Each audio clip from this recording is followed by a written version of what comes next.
The shuttle descended with a low hum, slicing through the pink-hazed sky of Mer 4. Adrian Cole pressed his forehead against the cool glass, staring at the alien landscape stretching beneath him.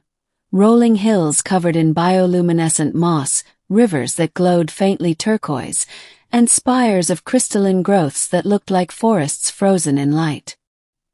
He was 32 years old, unemployed for almost a year and desperate.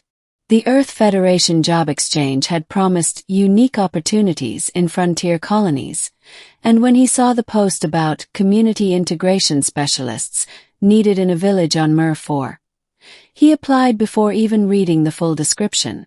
The pay was good, the benefits included housing, and most importantly, it was far away from the city where his reputation as a failed engineer followed him like a shadow. Now, as the shuttle landed in the village's central square, he realized how unprepared he was. The village was alive with sound and motion. The Myrians, tall, graceful beings with elongated limbs and skin that shimmered like oil on water, moved with quiet efficiency, their voices harmonic, as though their speech was half song. Each had large black eyes that reflected the light and seemed to drink in everything they saw. Adrian clutched his small bag as he stepped down the ramp. The air smelled faintly metallic, mixed with something sweet like overripe fruit. He took a nervous breath. A Myrian approached. Its body shimmered shades of teal and gold, its face expressionless yet oddly warm. It extended a long-fingered hand. "Adrian Cole," it said in near-perfect English. Its voice carried a resonant hum, vibrating in Adrian's chest. "Welcome. I am Yarn, village coordinator." Adrian shook the hand. It felt warm, almost too warm, like touching living clay. "Thank you," Adrian said. "I'm ready to get started." Yarn's black eyes blinked once. "We admire readiness. The community awaits." The beginning of the job. Adrian was led through the village. Homes were built into crystal outcroppings, glowing softly from within, as if the buildings themselves were alive. Myrians moved about their tasks, tending luminous gardens, weaving fiber from strands that glistened like spider silk, and carrying translucent containers filled with pulsing blue liquid. He was brought to a large chamber that resembled both a hall and a hive. Dozens of Myrians stood in a semicircle, humming in unison. The sound vibrated in Adrian's bones. Yarn gestured for silence. "This human has come to aid us. He will join our cycles. He will strengthen us." Adrian bowed awkwardly. He expected applause, maybe a warm welcome. Instead, the Myrians all studied him intently, their dark eyes unblinking. The hum resumed, lower now, almost like a purr. Later, Yarn explained his role. "You are assigned to the replenishment chamber. There you will fulfill your purpose." "Replenishment chamber?" Adrian asked, puzzled. "Is that like farming? Or energy distribution?" Yarn tilted his head. "In a way." When Adrian pressed further, Yarn only said, "You will understand when the time comes." The chamber. On his second day, Adrian was escorted to the replenishment chamber. The structure was vast, dome-shaped, walls glittering with bioluminescent veins. The air was heavy, thick with humidity and an odd perfume that made him lightheaded. Inside, pools of glowing liquid dotted the floor. Strange organic machinery pulsed, tubes moving like veins, pumping viscous fluids. And in the pools, Adrian saw them, infant Myrians, floating serenely in transparent sacks.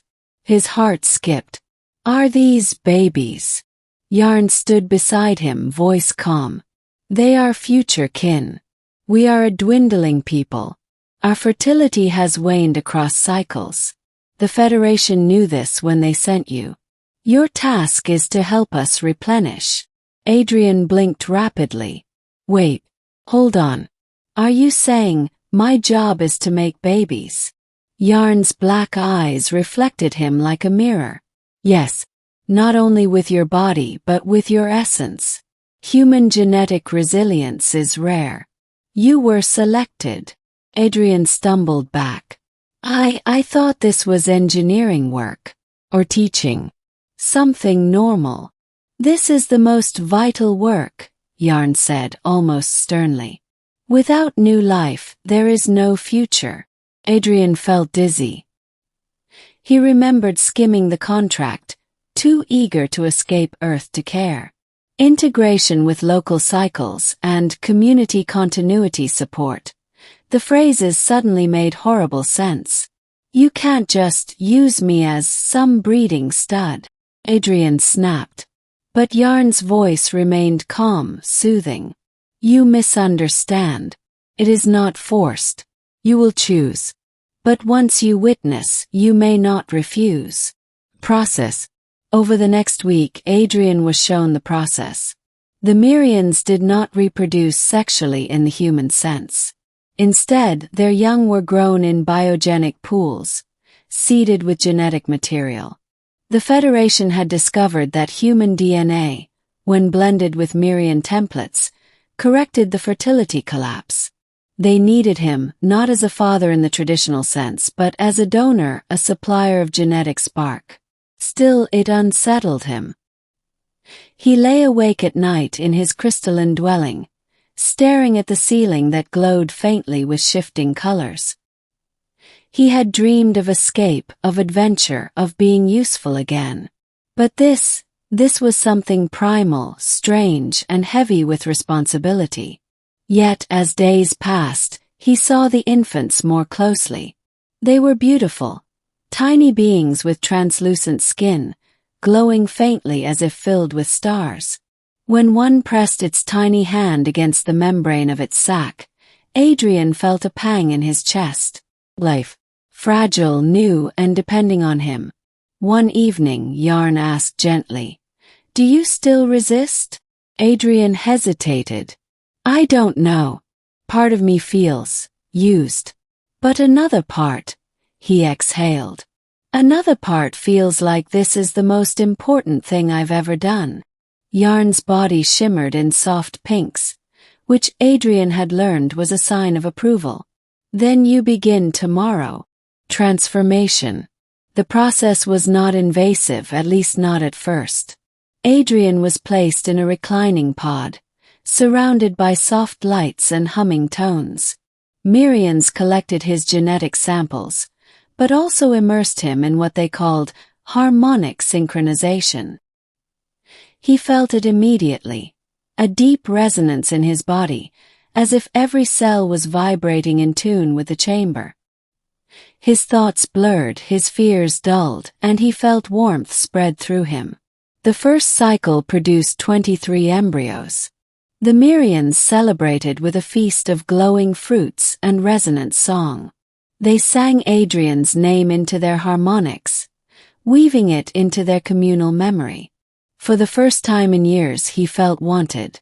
Cycle after cycle, the work continued. Adrian adjusted. He ate their food, drank their shimmering liquids, and sometimes even found himself humming with them, the tones vibrating in his chest. Yet with each cycle, he noticed changes in himself. His skin sometimes shimmered faintly under the lights. His dreams filled with harmonic songs. And when he looked in the pools at the growing infants, he sometimes saw eyes that were not wholly Mirian, not wholly human, but both. The doubt. Months passed. Adrian fathered, no, created, hundreds of new beings. The village thrived, the pools brimming with life. He was honored, respected, even cherished. But late at night, he would wake in a cold sweat. Who am I becoming? Was he still human, or had the harmonics and strange foods begun reshaping him?